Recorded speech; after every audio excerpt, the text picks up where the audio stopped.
Shalom, damai di hati.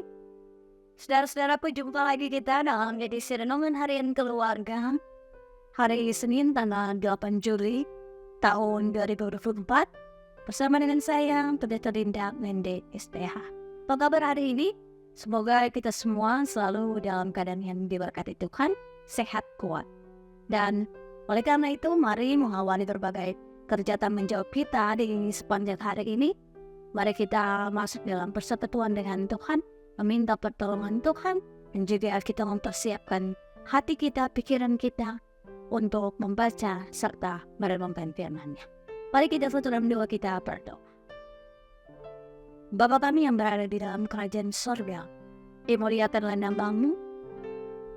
Di saat ini kami bersyukur karena Engkau masih pertemukan lagi kami dalam ibadah renungan harian keluarga di malam. Tuhan, Allah Bapa kami, Engkau yang memperkenankan kami bersekutu bersama di saat ini. Maka kami percaya Engkau yang akan senantiasa menganugerahkan hikmat bagi kami ketika kami akan membaca dan merenungkan akan firman. Biar kiranya firman yang akan kami baca, yang akan kami renungkan saat ini, akan menuntun kehidupan kami, mengarahkan kehidupan kami. Bahkan lebih daripada itu, lewat firman ada kekuatan iman, ada pembaharuan kehidupan kami untuk menjadi pribadi yang semakin dekat dengan Tuhan, pribadi yang mau menjadi berkat dan mau menjadi alat kesaksian. Ya Tuhan kami, ya Allah kami, berfirmanlah karena kami telah siap untuk mendengarkannya. Amin. Saudara-saudaraku, mari kita membaca firman Tuhan di dalam perjanjian baru, di dalam Injil Lukas pasalnya yang ke-18, ayatnya yang ke-19. Sekali lagi kita akan membaca firman di dalam Injil Lukas pasalnya yang ke-18, ayatnya yang ke-19. Dan saya akan membacakan untuk kita sekalian. Injil Lukas pasal 18 ayat yang ke-19 berkata demikian. Jawab Yesus, "Mengapa kau katakan aku baik? Tak seorang pun yang baik selain daripada Allah saja." Demikian firman Tuhan.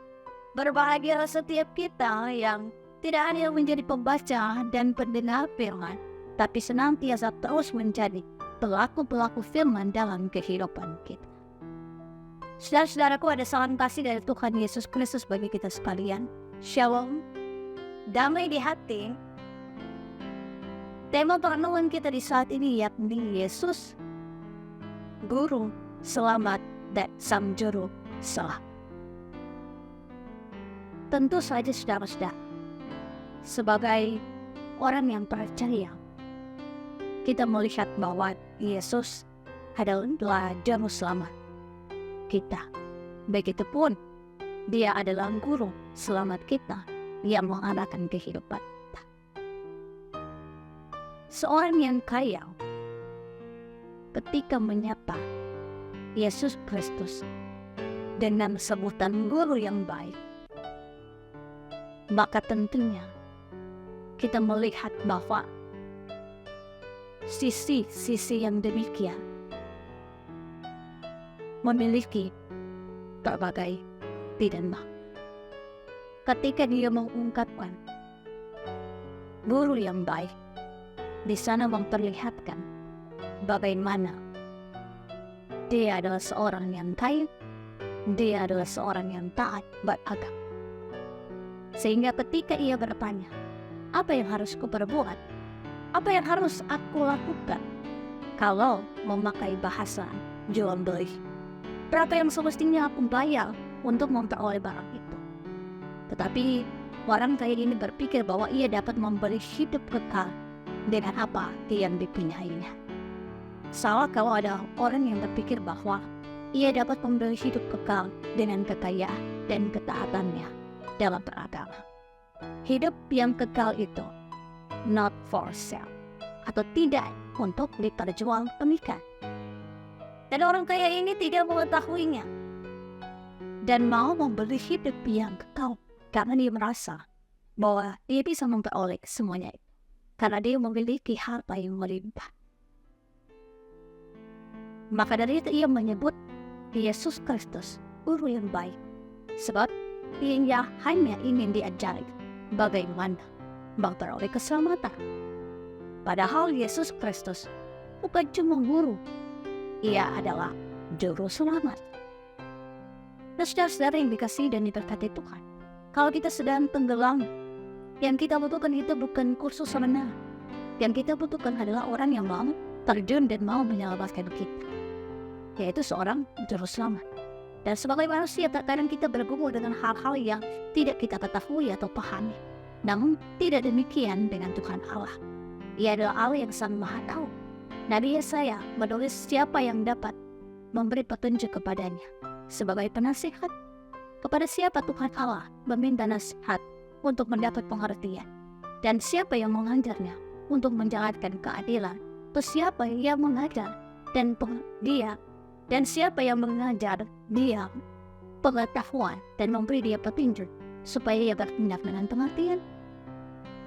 Jawabannya, saudara-saudara, tidak seorang pun yang memberikan pengajaran, yang memberikan pengetahuan kepadanya, sebab dialah sumber pengetahuan itu. Dialah pengetahuan. Nah, saudara-saudara yang diberkati dan dikasihi Tuhan kita Yesus Kristus, masa kini pengetahuan kita semakin meningkat, dan seiring perkembangan teknologi, kita juga menemukan berbagai hal, tetapi kita masih sering melakukan kesalahan. Namun, Yesus Kristus sebagai guru yang baik mengetahui segala sesuatu yang kita lakukan. Secanggih apapun pengetahuan kita, kita tidak akan mampu menandingi kemahatauan Yesus Kristus. Kita akan selalu membutuhkan Dia sebagai juru selamat yang mampu menolong kita untuk mengerti dan mengajarkan kepada kita apa yang baik dan apa yang benar. Oleh karena itu, jadikanlah Yesus Kristus bukan hanya sebagai guru yang baik yang mengajarkan kita bagaimana kita hidup di dunia ini, bagaimana kita harus memperlakukan sesama kita, bagaimana kita harus mempermuliakan kehidupan kita di dalam Tuhan, tetapi juga kita harus melihat dan menjadikan Yesus Kristus sebagai juru selamat kita yang mau terjun langsung untuk membebaskan kita, menyelamatkan kita dari belenggu dosa lewat tubuh dan darah Kristus. Maka kita disucikan, maka kita diselamatkan hanya oleh anugerah daripada Yesus Kristus, maka kita memperoleh keselamatan. Tuhan memberkati kita sekalian. Amin. Mari kita berdoa. Terima kasih Tuhan, terima kasih Roh Kudus untuk kasih dan kesetiaan-Mu.